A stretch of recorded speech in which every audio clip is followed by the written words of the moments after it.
Que era obesidad en el adulto mayor. Recordando que vamos a hablar también, vamos a definirlo, hablar de fisiología, de la epidemiología, fisiología y fisiopatogenia y las consecuencias en el adulto mayor. ¿Y cómo definimos obesidad entonces? La obesidad es una enfermedad que se caracteriza por una excesiva acumulación de grasa corporal. Es multifactorial, ¿sí? Es muy compleja su etiología, tanto va a incorporar componentes genéticos como ambientales, puede ocasionar complicaciones en diferentes órganos y está definida por el índice de masa corporal. Y acá ya vamos a tener otro problema más en el adulto mayor. Porque cuando hablamos de índice de masa corporal, hablamos de peso sobre talla al cuadrado. Y acá ya tenemos un problema, porque el peso representa solamente la masa grasa o también la masa magra, que se va perdiendo en el adulto mayor. Y otro de los problemas que tenemos es la talla, ¿sí? Donde se va perdiendo, ¿sí?, centímetros simplemente por la edad. Entonces, o si esa paciente tiene una fractura o un aplastamiento vertebral, ya vamos a tener una menor talla. Entonces, ese índice de masa corporal, ¿realmente es verdadero en el adulto mayor? Pero bueno, todavía las guías siguen hablando de esto. Un buen dato es la circunferencia de cintura, donde vamos a medir la grasa intraabdominal y tomamos los criterios del ATP3, ¿sí?, que es una cintura mayor a 102 en el hombre y mayor de 88 en la mujer, o los criterios IDF, donde hablamos de una cintura mayor o igual a 94 en el hombre y mayor de 80 en la mujer. En realidad, las últimas guías aclaran que en realidad en cada población deberíamos tener la cintura medida. Y en nuestro hospital hicimos eso y tuvimos que para una población relativamente sana, la cintura en las mujeres nos dio de aproximadamente 75 centímetros en nuestra población del Hospital Churruca. Por lo tanto, cada población que nosotros tenemos o que donde ustedes trabajan, deberían tener la cintura para ver si esto es patológico o no. En general nos regimos con las del ATP3, pero vemos que la mujer sana no tiene una cintura de 88, por lo menos en nuestra población, sino mucho menos.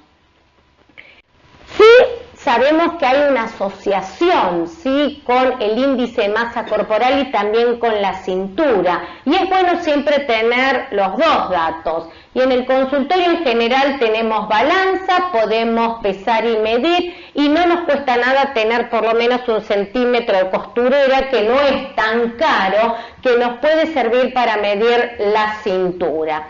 Y entonces vemos que a partir de un sobrepeso, y si la mujer o el hombre tiene criterios ATP3, ya el riesgo de asociarse con hipertensión, con diabetes tipo 2 y eventos cardiovasculares ya pasa a ser alto, ¿sí? No, va a ser aún mayor si este paciente tiene obesidad grado 1, grado 2 o grado 3.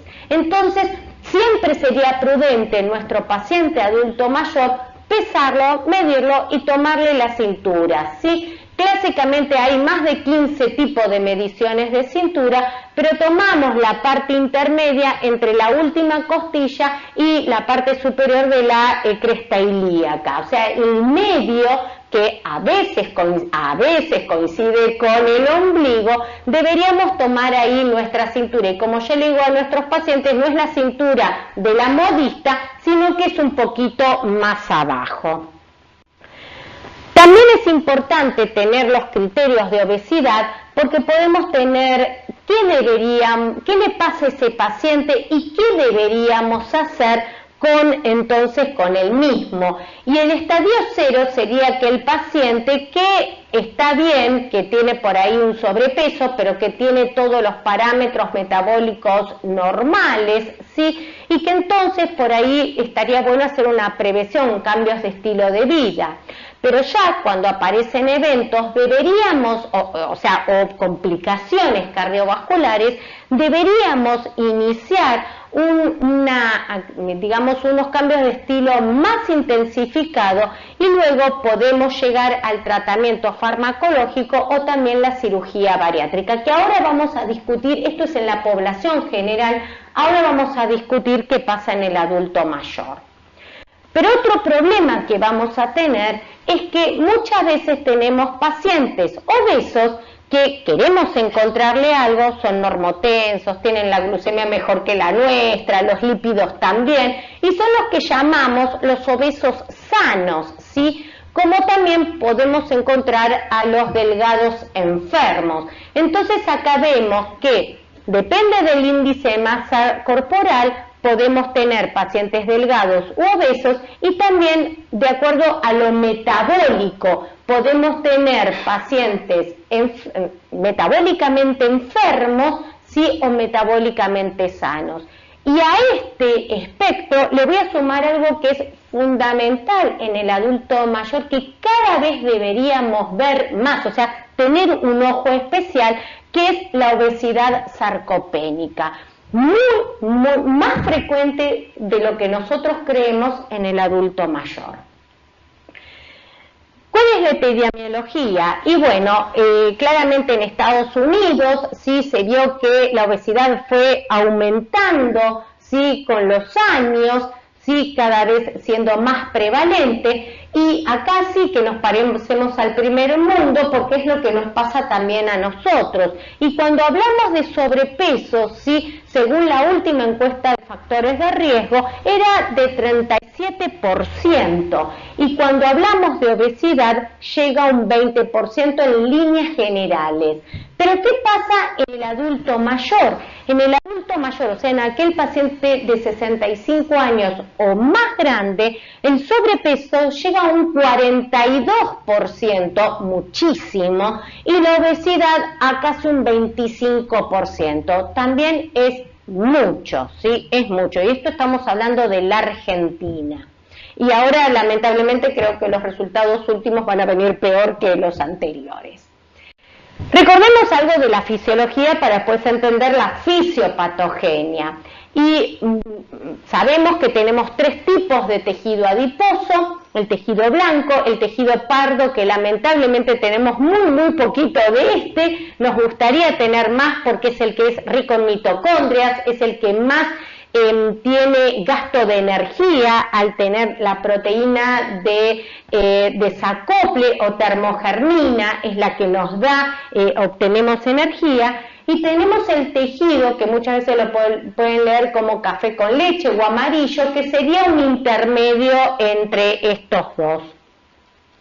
Las funciones: el tejido adiposo nos ayuda como mecánico, lo vamos a ver la clase que viene, que también nos protege de las caídas y de las fracturas, pero también sirve de almacenamiento de triglicéridos, y claramente, no es que yo sea endocrinóloga, pero tomamos al tejido adiposo como un órgano endocrino, ¿sí? Libera más de 150 sustancias, y yo puse acá algunas y marqué en negrita, ¿sí? o en otro color la adiponectina, porque va a ser la única buena en todo este tejido adiposo. ¿Y de dónde obtenemos nuestra energía? Y lo importante es que lo obtenemos de un metabolismo basal que representa el 70%, y es este gasto de las mitocondrias.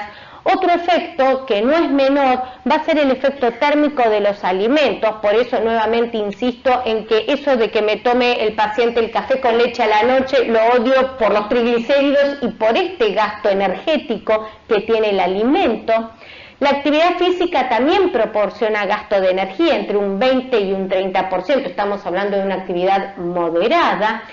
Crecimiento: ya no vamos a crecer, desafortunadamente. Y sí, también tenemos que tener presente que vamos a gastar muchísima energía cuando vivamos alguna enfermedad, ¿sí? El estrés de la enfermedad nos produce un gasto muy importante de energía. Para tenerlo presente en los pacientes adultos mayores, y sobre todo en los adultos mayores internados con alguna patología.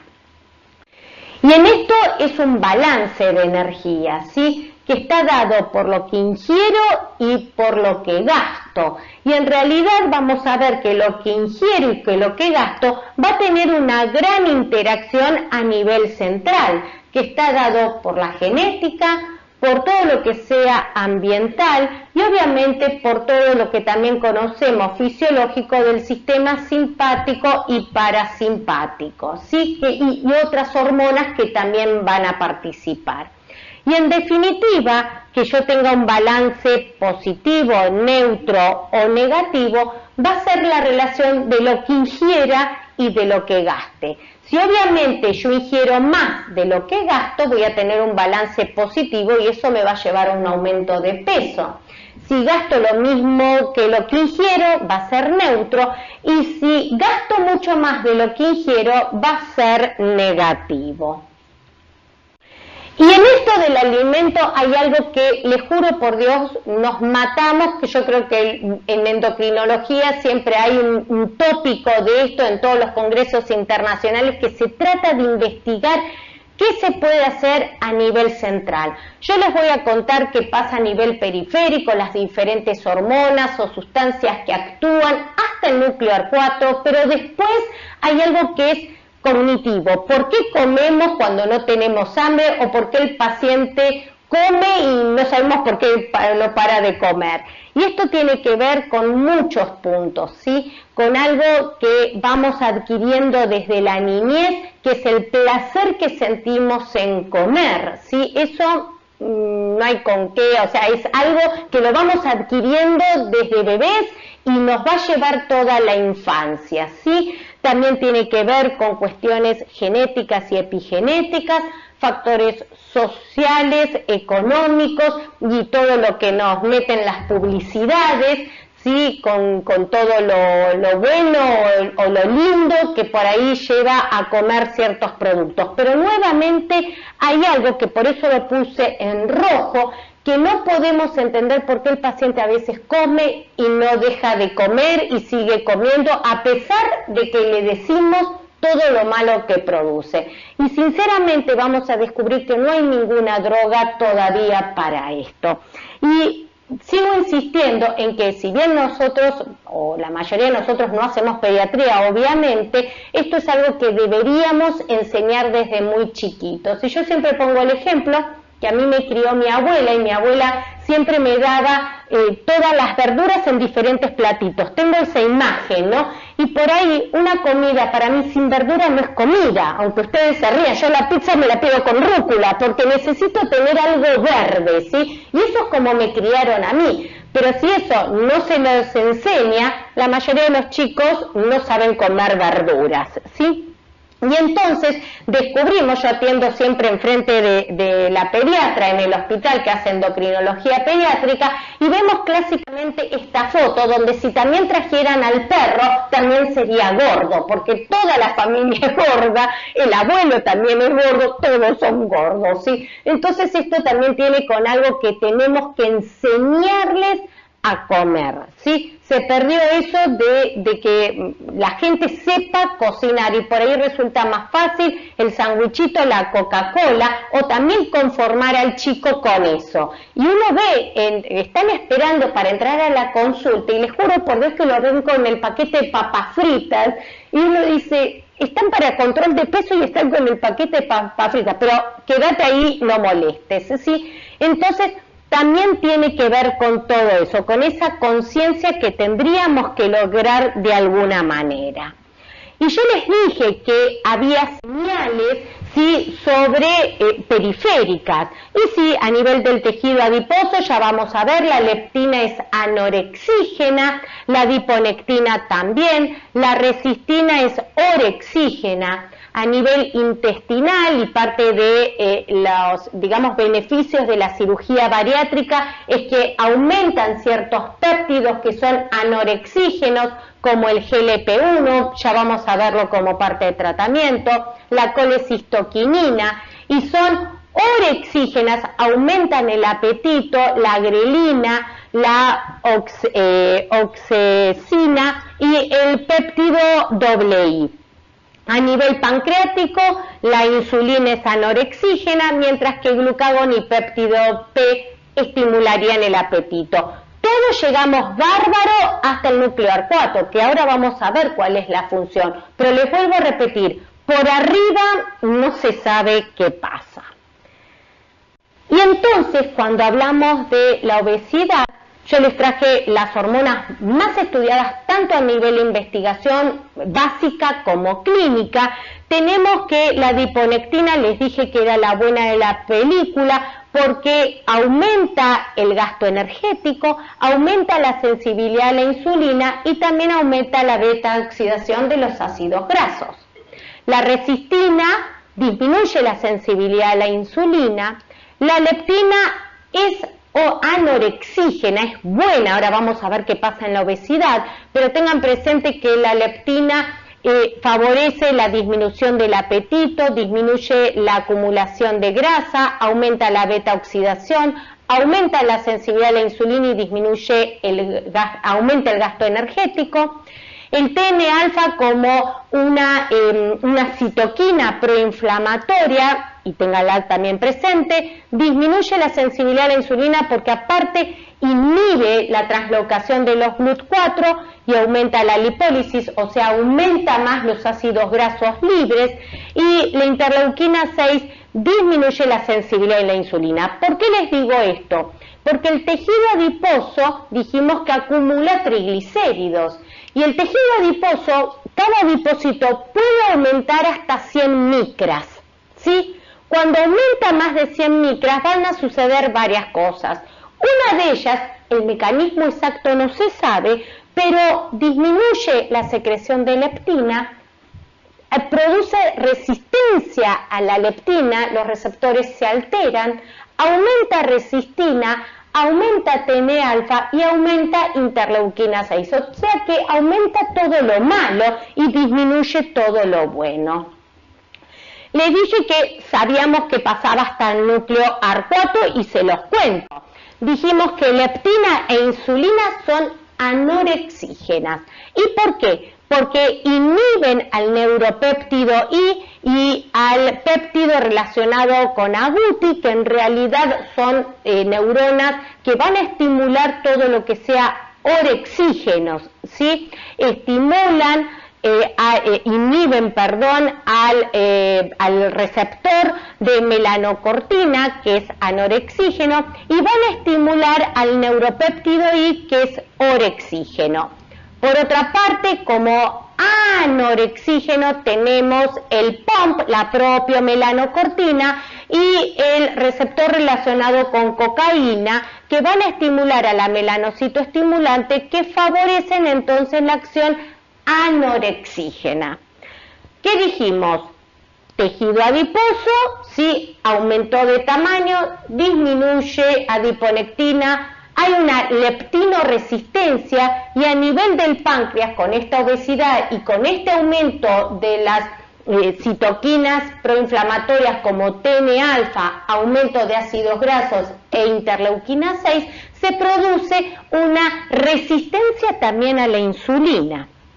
Entonces, si hay una resistencia a la insulina, van a aumentar todas las actividades de neuropéptido I y del péptido agouti, disminuye la actividad de la POMP y también de la melanocitoestimulante, se hace mucho más fuerte y favorece todo lo que es el apetito. Esto, vuelvo a insistir, es lo que pasa y sabemos del núcleo arcuato para abajo, pero lo que pasa arriba todavía no lo podemos manejar. ¿Qué cambios hormonales vamos a tener? Y volvemos a la etapa de la menopausia y de la andropausia. Los estrógenos son anorexígenos, ¿sí? Esto está claramente investigado, o creemos que son anorexígenos, ¿sí? En realidad se sabe que aumenta toda la actividad de la PROMP, de la propia melanocortina. Y hago un paréntesis, no así como la progesterona, por eso en realidad tenemos algunos picos de hambre nosotros, en realidad se deben más a la progesterona que a los estrógenos. Entonces, estimulaba a la POMP, que dijimos que era anorexígena, ¿sí? Y también estimula un factor térmico que favorece el gasto de energía, o sea, esa activación de las mitocondrias.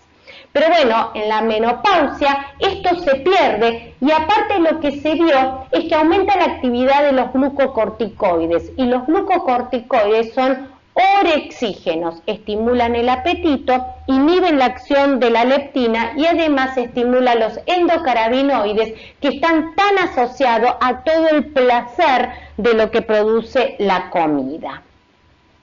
El hombre no se iba a salvar, obviamente, y cuando disminuye la testosterona, claramente aumenta todo lo que es la lipoproteína lipasa, la actividad de la lipoproteína lipasa, y por lo tanto aumenta también la cintura, hay mayor grasa visceral, hay más resistencia a la insulina y a la leptina, lo que favorece, entre otras cosas, la dislipidemia y la probabilidad de diabetes con aumento de enfermedad cardiovascular, y también esto favorece la depresión, y esto es un círculo vicioso que vemos en el hombre hipogonádico.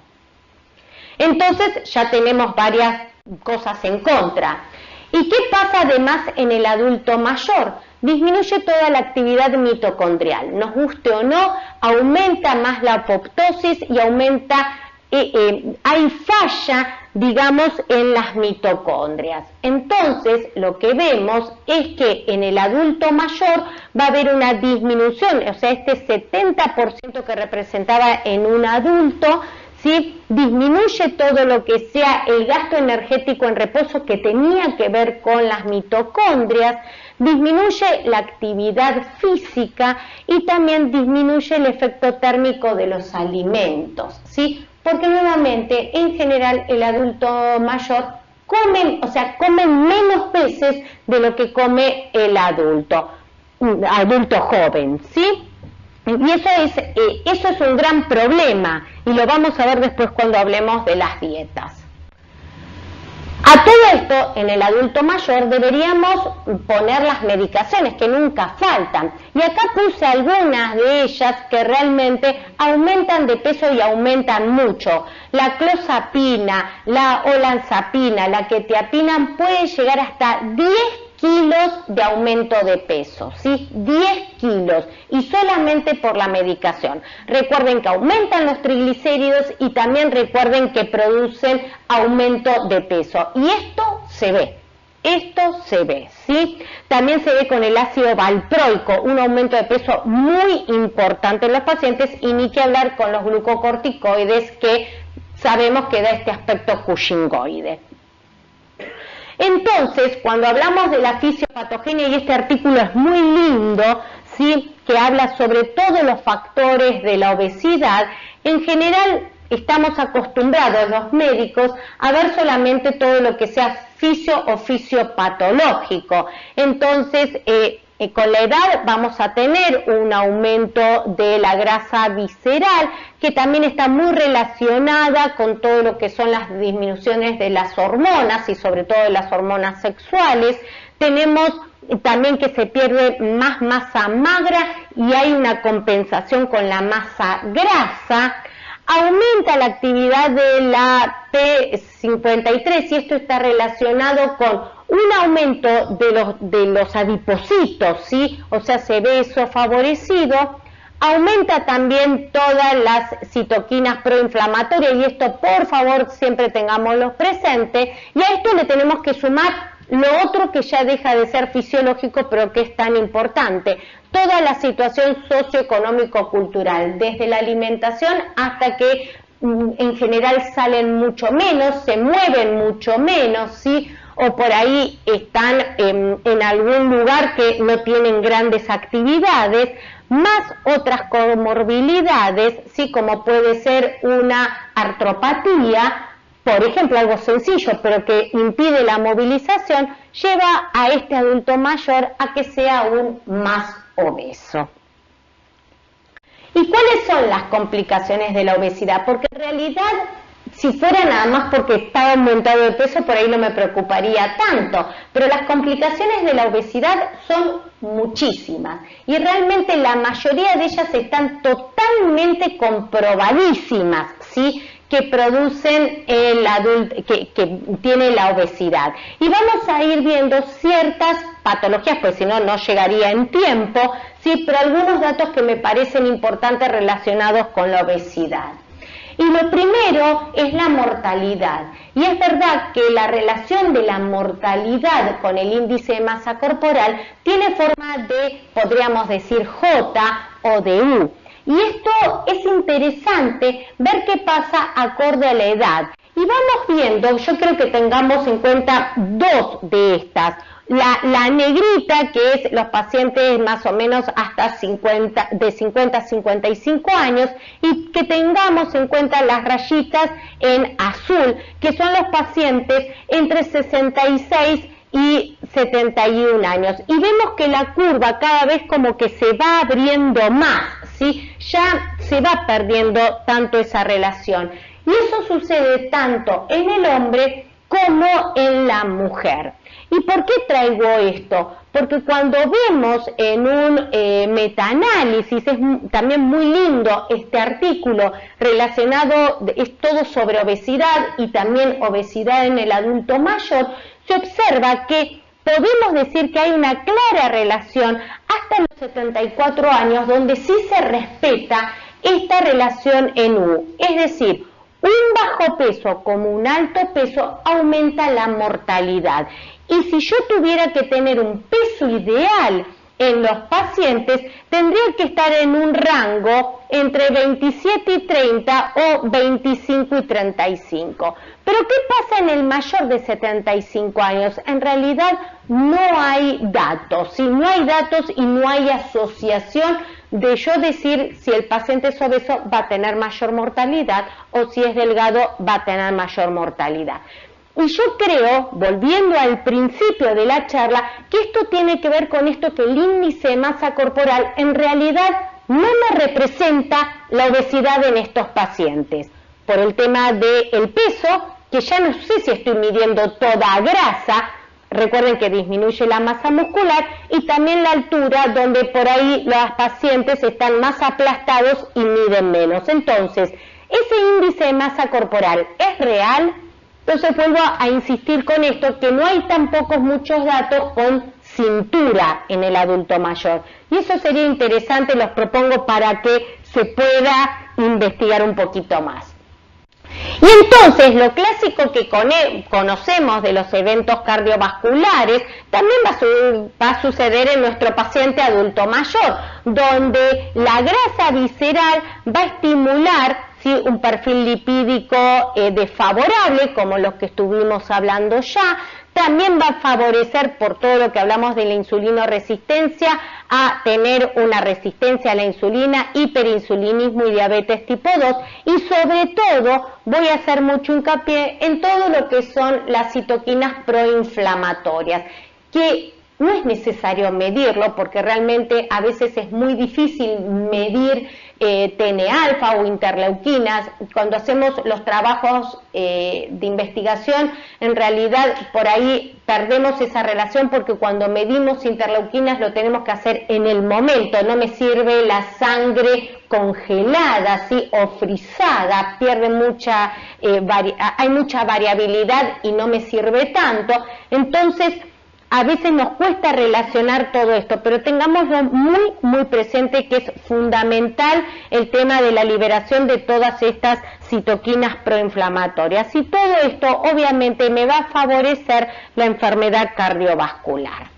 ¿Qué pasa con diabetes? Y también me aumenta la diabetes tipo 2. Y yo les había dicho que cuando este tejido se hipertrofia hasta 100 micras, se va a liberar interleuquinas 6, también TNA-alfa, disminuye adiponectina, y el ácido graso, que ya no se puede acumular porque más no puede aumentar de tamaño, va a ir a ocupar un lugar a tejidos ectópicos. Y acá tenemos la esteatosis hepática, de la que podemos tener también en el paciente dislipidémicos. También va a ir a músculo y también va a ir a corazón, ¿sí? Y obviamente todo ese aumento de las citoquinas lo que van a hacer es favorecer una resistencia a la insulina, y cuando ese páncreas claudique, obviamente va a suceder o la consecuencia va a ser la diabetes tipo 2. Por lo tanto, claramente esto está totalmente comprobado de lo que sucede en los pacientes obesos, y esto se da a todas las edades, ¿sí? Y la relación obesidad y diabetes tipo 2 dan en todos los trabajos epidemiológicos. Realmente es un factor de riesgo independiente para diabetes tipo 2.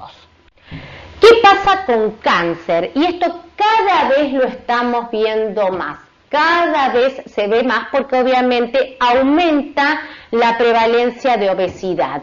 Y dijimos que la obesidad teníamos aumento de todo lo que eran las citoquinas proinflamatorias que favorecen todos los mecanismos para favorecer el crecimiento tumoral, y además vamos a tener este aumento de leptina, que la leptina dijimos que era buena, pero cuando en la leptina hay una leptinoresistencia, va a favorecer el aumento del factor de crecimiento del endotelio con mayor angiogénesis, y por lo tanto no va a haber solamente prevalencia, o sea, una mayor prevalencia de cáncer, sino peor pronóstico, ¿sí? Y esto está totalmente comprobado.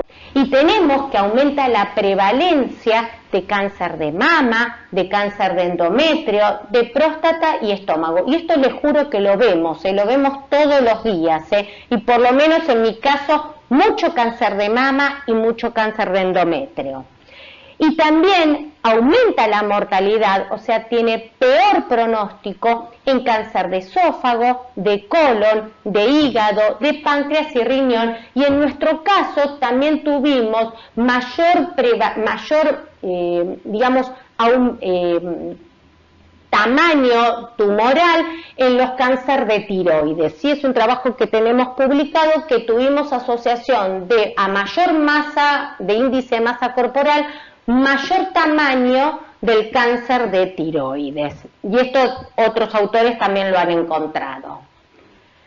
¿Qué pasa con la sarcopenia? Y esto es un punto que tenemos que tener muy presente en el adulto mayor, ¿sí? Cuando vemos un paciente teóricamente gordito, tendríamos que pensar directamente que también está sarcopénico. Y esto va a ser importante para el tratamiento, ¿sí?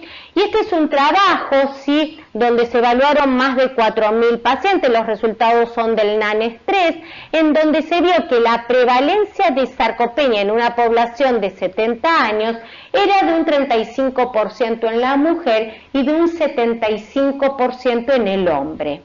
La prevalencia de obesidad era de 60% en las mujeres y de 54% en el hombre, ahí se empareja más, pero cuando hablábamos de obesidad sarcopénica era de 18% en la mujer y de casi 43% en el hombre. Es decir, lo que les dije, cuando veamos a un paciente adulto mayor gordito, pensemos que también puede estar sarcopénico. Y esto tiene que ver después para el tratamiento, ¿sí? En este caso, lo que les fue interesante es que la mayor mortalidad en estos pacientes fue por eventos cardiovasculares, de nuevo, y que en realidad en los pacientes obesos con sarcopénicos solamente hubo relación en las mujeres, no así en los hombres. Es decir, que cuando tenemos a una mujer adulta mayor, gordita y sarcopénica, tendríamos que pensar automáticamente que tiene mayor riesgo cardiovascular. Y yo les había mostrado esta diapositiva antes, que en realidad me encanta, el artículo también es muy muy lindo, donde muestra, digamos, la fisiopatogenia de la sarcopenia. Y miren quién aparece acá, salud. La obesidad, ¿sí? Y tenemos todo, tenemos la edad, donde la edad vemos que no solamente va a favorecer esta disminución fisiológica de todas las hormonas anabólicas, sino que también va a disminuir, ¿sí?, todo lo que sea la nutrición. Nuevamente insisto con el famoso café con leche con galletitas, ¿sí? Las hormonas lo que hacen es disminuir todos los factores como el mTOR, que es un factor de crecimiento, y al estar disminuido va a disminuir la síntesis de proteínas. Esto por un lado, pero también podemos tener un paciente obeso, desnutrido o malnutrido, ¿sí? Y en el caso de la obesidad, ¿cómo favorece la sarcopenia? Bueno, lo hace en realidad por mecanismos directos e indirectos. Directos porque estimula al factor nuclear kappa B, ¿sí? Que va a favorecer todo lo que es los factores o las enzimas que participan en la apoptosis y por lo tanto va a aumentar la degradación de proteínas, disminuyendo de esta manera la masa, ¿sí? O sea, la obesidad actúa en forma directa por la malnutrición y por estímulo del kappa B, pero en forma directa dijimos que estimulaban a todas las citoquinas y estas citoquinas van a producir inflamación, que va a favorecer al kappa B y también al FOXO, que también es otro factor muy relacionado con todo lo que es la apoptosis celular. Y si a esto le sumamos el sedentarismo, también estimula al FOXO, estimulando todo lo que son los factores de la apoptosis celular. Vuelvo a repetir, este artículo es muy lindo porque explica muy bien todo lo que es la fisiopatogenia y vemos entonces, adulto mayor, obesidad, la gran probabilidad que tenemos que ese paciente obeso sea también sarcopénico, ¿sí? Y esto me llevó también, cuando estuve preparando todo esto, a intentar ver a mis pacientes diferentes, ¿sí? No solamente gorditos con grasa, sino también pensar que tienen grasa, pero también tienen menos músculo. Y entonces, cuando hablamos de complicaciones en el adulto mayor, realmente todo lo que le mencioné, sí, está ampliamente investigado y realmente la mayoría de los trabajos hablan de que favorecen todas las complicaciones. Y acá voy a hacer referencia a una, sí, que lo vamos a ver la clase que viene, que es la osteoporosis, que en realidad se dice que disminuye porque la grasa a nivel de cadera, cuando el paciente se cae, actúa como colchoncitos, ¿sí? Como almohadoncitos. Entonces se dice que disminuye el riesgo hasta ahora. Pero también lo que vemos en esos pacientes es un gran déficit de vitamina B12, porque la mal llamada vitamina B12, porque en realidad es una hormona, es liposoluble y se acumula en tejido adiposo. Por lo tanto, esos pacientes ya per se, por ser obeso, deberían de estar suplementados con vitamina B12, porque no va a estar en sangre o no va a estar en donde tiene que estar la vitamina B12, sino que va a estar toda acumulada en tejido adiposo. Y eso también se ve en los obesos mórbidos cuando van a realizar una cirugía bariátrica. Por lo tanto, si bien tenemos el beneficio de tener menos fracturas, piensen que eso es relativo porque hay un gran déficit de vitamina D y ya vamos a ver qué beneficios tiene la suplementación con vitamina D a nivel de hueso. Bien, ¿qué pasa con el tratamiento? ¿Sí? Y lo que tenemos que saber que en la pérdida de peso entre 5 a 10%, y puse entre paréntesis 7%, porque es lo máximo que vamos a tener como meta en el adulto mayor. Como mucho es el 7%, nunca vamos a hacer un 10%, ¿sí? Porque ya es mucho y favorece la sarcopenia. Por lo tanto, en el adulto mayor esperamos como máximo una pérdida del 7% del peso. Pero en general sabemos que el disminuir entre un 5 y un 10% reduce, ¿sí?, muchas enfermedades y mejora la calidad de vida. Reduce la probabilidad de tener diabetes tipo 2, reduce presión arterial y reduce la mortalidad por evento cardiovascular y en general hasta podríamos disminuir la medicación antihipertensiva. Reduce poco los lípidos, pero también mejora la severidad, si el paciente lo presenta, de las apneas del sueño. Por lo tanto, bajar de peso tiene amplios beneficios. Y esto se trata entre un 5 y un 10%. Y se lo llevo a un número real, ¿sí? Por ahí el paciente mide, o la paciente, mide 1,60 m y pesa 100 kilos.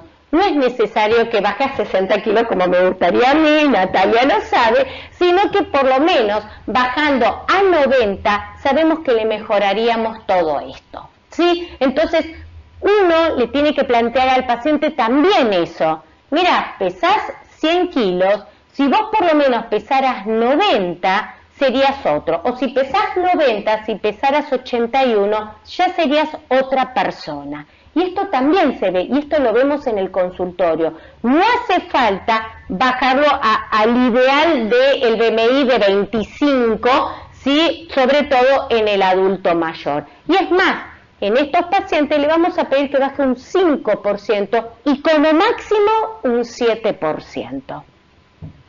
Y esto entonces lo vamos a tratar de lograr con el plan alimentario, con la actividad física. Vamos a ver qué drogas podríamos utilizar o no y qué mitos hay con el tema de la cirugía bariátrica.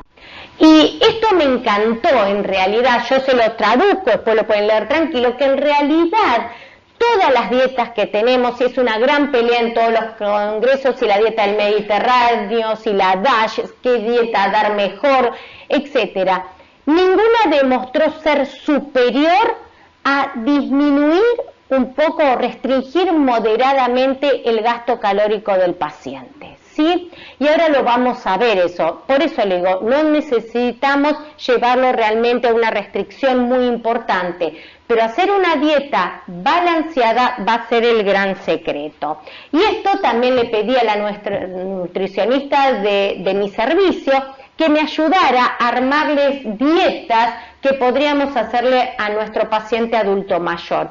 Y tenemos que recordar un principio de la nutrición de Escudero que decía que una alimentación normal debe ser suficiente, completa, armónica y adecuada, ¿sí? Por lo tanto, el café con leche con galletitas no entra. Y las recomendaciones que hacemos en el adulto mayor es que primero ingiera líquido, pierden esa conciencia de líquido, ¿sí? Y el tomar líquido da también saciedad, ¿sí? Más allá de las bondades que tiene el tomar agua. Y muchas veces le hacemos planillas, porque es verdad que el paciente añoso pierde la sensación de sed, y eso está totalmente comprobado, ¿sí? Entonces yo le digo que en total, que se ponga la botella de 2 litros, o que por lo menos si no 3 o 4 de medio litro para hacerlo más bonito, u 8 vasos por día es lo que tiene que ingerir. En realidad, como cualquier individuo no adulto mayor, debería ser 4 comidas y 2 colaciones. Y recuerden que el comer produce gasto energético, ¿sí? Y esto es importante. Y aparte el comer cada tanto da saciedad, ¿sí? Deberíamos pedirle que por favor mastique bien y que coma despacio. Como yo siempre le digo a mis pacientes, ya tenés tiempo, ¿sí? No tenés que salir corriendo, así que tomate tu tiempo para comer. Eso también da saciedad. Evitar las transgresiones, el picoteo famoso, porque en general cuando picoteamos no picoteamos una manzana o una lechuga, sino que picoteamos galletitas, alfajores, queso, no, eso no podemos, esas cosas, ¿sí? Utilizar condimentos aromáticos y evitar los picantes, porque los picantes son orexígenos y por lo tanto estimulan el apetito. Y tratar de dar variedad de vegetales. Y siempre, y ahora no es un tema menor, con el tema socioeconómico y sobre todo el económico, que coma verduras y frutas de estación, pero que sea de diferentes colores, ¿sí? Porque haciendo una ensalada o lo que sea de vegetales de diferentes colores, vamos a dar todas las vitaminas y minerales suficientes de una dieta. Y no necesitamos los famosos polivitamínicos, ¿sí? Piensen que solamente con el consumo de una naranja tenemos la concentración suficiente, según la OMS, de vitamina C, con una naranja sola. Sí, algo mucho más barato que por ahí dar los famosos de vitamina C, que aparte pueden aumentar el riesgo de litiasis renal. Y tratar de cocinar crudo o al vapor para mantener las concentraciones de potasio. Entonces, por ejemplo, en un paciente de 70 años, sí, con bajo poder adquisitivo, le puedo decir que lo más económico es utilizar los productos descremados, que puedo darle leche en polvo, agregarle 2 cucharadas de leche en polvo a cualquier leche descremada y entonces voy a obtener la cantidad de calcio necesaria. No hervirla porque se pierde, digamos, la potencia de ese calcio. Utilizar pollo en vez de carne y pescado, huevo, ¿sí? Se puede utilizar 2 huevos que no le va a aumentar el colesterol por semana, por favor, y aumentar todo lo que sea el consumo de cereales y legumbres, que realmente es lo más barato y que tiene buena calidad, sí, de energía. Y de postre, una fruta. Si a esto le sumamos a nuestro paciente, le faltan los dientes, que no es infrecuente, se los cuento, ¿sí? Podemos aumentar todo lo que sea líquidos, ¿sí? El pollo es más tierno que la carne, aumentar el consumo de vegetales en sopas, licuados, en papilla o puré, comer cereales y legumbres que realmente son muy fáciles de digerir, ¿sí? Los panes se pueden mojar en infusión y recuerden que el pan no tiene grasa, el pan de panadería, y la fruta la podemos hacer licuada en compota, pisada o rallada, que son todas cosas fáciles de hacer en la casa. Me pareció piola poner algunos tips porque esto lo tenemos todos los días y bueno, por más que no seamos nutricionistas, le podemos dar algunas sugerencias. ¿Qué pasa con la actividad física en este paciente? Y ahora lo vemos en general, no lo vemos para la dislipidemia. Y mejora la fuerza y la movilidad, tiene un cierto efecto hipotensor, tiene un efecto protector para todo lo que es la cardiopatía. Vamos a ver si favorece la disminución de peso o no. Regula la glucemia, mejora el equilibrio, mejora la función cognitiva y también lo tenemos que dar como un componente social, porque el paciente cuando está en casa solo come, aparte de deprimirse, así que está bueno que salga y que tenga una actividad con amigos o amigas, ¿sí? Y también favorece y regula todo lo que es el apetito y el sueño. En general el paciente no duerme y cuando no duerme come, así que está bueno tratar de regularlo. Y lo que sabemos que deberíamos indicarle algo que sea ejercicio aeróbico y anaeróbico, porque todos nos va a ayudar, ¿sí? Por ejemplo, en el caso de lo anaeróbico, aumenta la masa y aumenta la fuerza, cosa que no lo hace el aeróbico, ¿sí? Entonces, siempre tenemos que tratar de hacer algo que realmente sea combinado. Y acá les puse algunos ejemplos. Yo en general a los pacientes los mando a bailar folclore, pues me parece que es una buena actividad y aparte tienen que estar atentos a los pasos, a los giros, y es una linda actividad, ¿sí? Desde hacer caminata, que está buenísimo, o hacer la actividad del jardín, que hagan algo que se muevan, ¿sí? Algunos programas dicen de cómo aumentar la caminata. Yo les digo que en realidad lo hagan por vueltas manzanas, ¿sí? Que la primera semana den toda una vuelta manzana, si se sienten bien agreguen otra vuelta, que salgan con ropa cómoda y que la actividad sea actividad, no sea para hacer las compras o para ir a lo de la hija o llevar a los chicos al colegio, ¿sí? Los nietos al colegio, sino que sea una actividad de ellos, ¿sí? Propio de ellos, eso también les hace bien. Este es un trabajo muy lindo de hace unos años donde se analizó, se estudió a 93 adultos mayores que realmente tenían obesidad, ¿sí? Todos ellos tenían por lo menos 2 enfermedades crónicas, podía ser hipertensión, insuficiencia cardíaca, insuficiencia renal o enfermedad renal crónica, dislipidemia, diabetes. Todos ellos tenían por lo menos 4 medicaciones, ¿sí?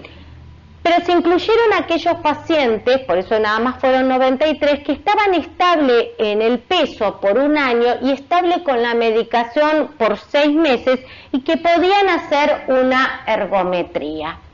Dividieron a estos pacientes en grupo control, nada, un grupo que solamente tenía plan alimentario y a los que le redujeron, y esto es importante, ¿sí?, solamente entre 500 y 700 calorías de su requerimiento. En realidad de lo que comen normalmente es poco, o sea, esto se puede hacer. La meta era disminuir el 10%, recuerden que ahora queremos solamente el 7%, ¿sí? Y la idea era mantenerlo por 6 meses. A otro grupo se le dio solamente actividad física, acá vemos 90 minutos semanales, ¿sí?, con ejercicios combinados, que es lo que se prefiere para los pacientes adultos mayores, y al cuarto grupo se le dio todo, dieta y actividad física. ¿Y qué se observó? Que los controles, obviamente, lo que fue masa magra, masa grasa y DMO propiamente dicho, se midió por DEXA haciendo una densitometría ósea, ¿sí? El peso obviamente se los pesó al paciente. Obviamente los controles solamente bajaron menos de un 1% de su peso.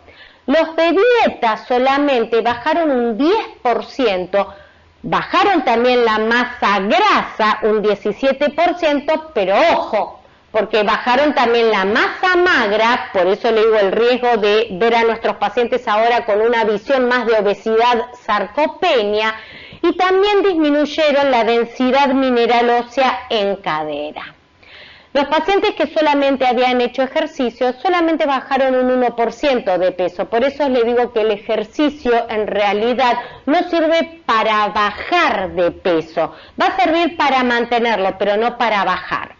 Sí aumentaron la masa magra, por eso la actividad física es tan importante, bajaron la masa grasa solamente un 5% y aumentaron la densidad mineral ósea a nivel de la cadera. ¿Y qué pasó en los combinados? En realidad bajaron mucho de peso, 9%, bajaron la masa magra, un 3%, igualmente menos que solamente la dieta sola, bajaron masa grasa y disminuyó también la cadera. Yo en realidad creo que cadera y masa magra fue porque bajaron más de lo que se requiere ahora, que es un 7%. Y claramente la disminución de peso se ve en aquellos pacientes que tenían dieta y dieta-ejercicio. Y cuando vemos dieta-ejercicio, no hubo diferencia a dieta sola, ¿sí? Por lo tanto, nuevamente, si bien al paciente esto que no quede grabado, pero también le digo que ayuda a bajar de peso, en realidad ayuda a mantener eso que bajó de peso, ¿sí? Y aparte porque la actividad física tiene otros beneficios. ¿Qué sucede con la terapia?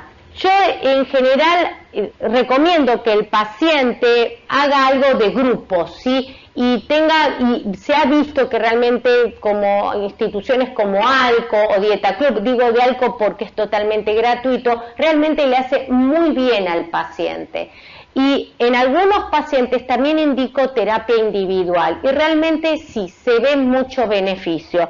Y muestro solamente este gráfico de un trabajo en donde mostró que el realizar farmacoterapia no es tan beneficioso como hacer farmacoterapia y terapia, ¿sí?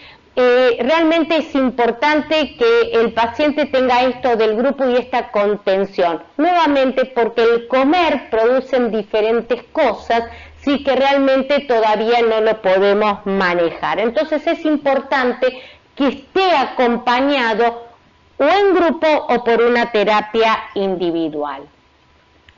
¿Qué sucede con la farmacología? ¿Sí? Y con la farmacología vemos que la FDA tiene aprobadas todas estas drogas, pero le cuento que en la Argentina, la ARMAT solamente tiene aprobada el Orlistat, que lo tenemos acá, y la liraglutide, que es el Saxenda, del mercado. Son las únicas drogas que están aprobadas en la Argentina. Pero ¿qué pasa en el adulto mayor? En realidad, en el adulto mayor hay muy pocos trabajos que incluyen pacientes mayores a 70 años, ¿sí? ¿sí? Hay muy poca evidencia en el adulto mayor y es verdad, el CEN2, que es el estudio de Orlistat, en realidad tenía muy poquitos pacientes mayores a 65 años, ¿sí? Y por lo tanto, la Sociedad Americana de Endocrinólogos Clínicos, que como les dije le encanta medicar, pero en este caso es muy respetuoso, dice que en el adulto mayor deberíamos tener en cuenta siempre la polifarmacia y las interacciones, ¿sí? Y que solamente estaría indicada en casos extremos. Les vuelvo a repetir, en la Argentina solamente está aprobado el Orlistat y la liraglutide. Y les traigo este trabajo que es de ahora, ¿sí? Que es el trabajo de GLP-1, o sea, del liraglutide, que forma parte del estudio SCALE, que se hizo en pacientes obesos y prediabéticos, y en otro SCALE en pacientes diabéticos. Y es interesante porque es el primer estudio que se presenta casi en un número bastante importante, ¿sí? Porque les aclaro que los demás, los números son mínimos, ¿sí? En adultos mayores, ¿sí? Y vamos a ver siempre esto, ¿sí? Mayor de 65 en uno y mayor de 65 en el otro scale. Y lo que se observó es que realmente los beneficios de dar GLP-1 en dosis de obesidad fueron iguales en menores de 65 años que en mayores de 65 años. Y algo que me sorprendió a mí fue que cuando se compara, ¿sí? ¿Cuál fue la prevalencia de pacientes que lograron un descenso de más del igual o mayor al 5%, o igual o mayor al 10%, realmente vemos que los beneficios fueron mayores en los mayores de 65 años. Esto sí realmente me sorprendió, ¿sí? Los autores, esto es un póster que se presentó, por lo tanto no hay una descripción del por qué, pero realmente llama la atención que se ve, digamos que se cumplen mejores las metas del 5% o del 10% en el adulto mayor versus el adulto más joven. Lo que sí, una de cal y una de arena, en realidad en los pacientes adultos mayores se vio mayor complicaciones, sí, que en el adulto menor de 65 años. Por lo tanto, quizás deberemos elegir bien al paciente. Pero es lo único que está realmente que han hecho el estudio y se preocuparon por hacer un estudio en adultos mayores. Las demás drogas no están estudiadas. ¿Qué pasa con la cirugía bariátrica? Ya falta menos, se los prometo.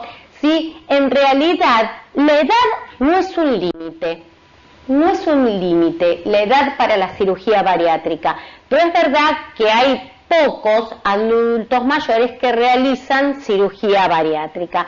Y en realidad deberíamos sí tener en cuenta todos estos factores y no se olviden por favor nunca de la evaluación psicológica.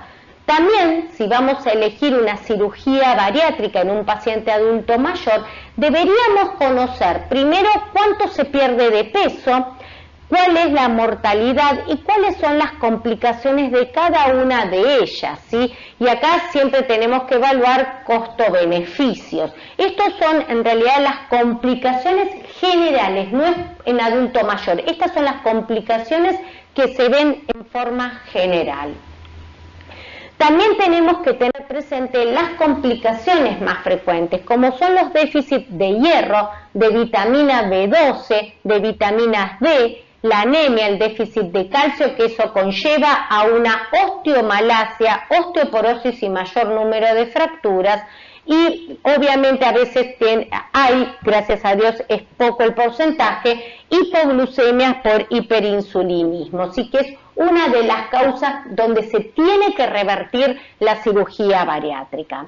Este es un estudio brasilero, realmente ellos tienen mucha experiencia y traje este, pero hay uno de este año que los resultados son muy similares, por eso dejé este estudio, donde investigaron, ellos hicieron un trabajo en adultos mayores, si en realidad hasta 70 años, ¿sí? Y evaluaron cuáles fueron las complicaciones y cuáles fueron las mejorías que tuvieron. Y las complicaciones vieron que no fueron diferentes a las que ellos tuvieron en el mismo grupo en adultos jóvenes. También revirtieron algunas patologías como diabetes, como en forma parcial o total. Total significa que tenían una hemoglobina glicosilada menor a 6,5 sin medicación. Y no se habla de cura de diabetes, sino de remisión de diabetes, ¿sí? Y que eso hay que evaluarlo en el tiempo. Pero sí también encontraron mejoría en la hipertensión, ¿sí?